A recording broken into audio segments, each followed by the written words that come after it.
Here's another flashcard, Sarah. Take a moment to observe and tell me what's happening in this image.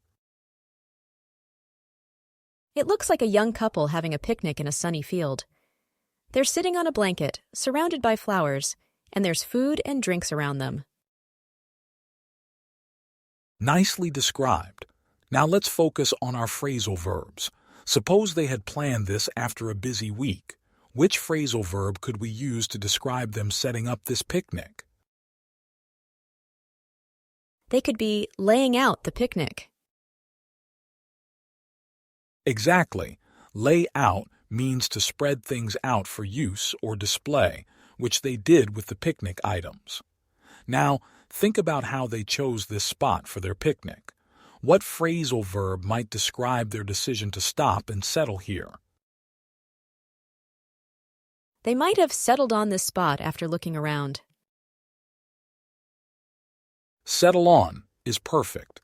It means to make a final decision or choice. Looking at the man offering food to the woman, which phrasal verb fits this gesture? He is handing over the sandwich to her. Hand over means to give something to someone, which is what he's doing. And how about if we describe them enjoying their time together away from their usual busy schedules? They are winding down. Wind down, indeed, it means to relax after a period of excitement or stress. Lastly, after their picnic, they'll need to pack everything up. Which phrasal verb would describe this action?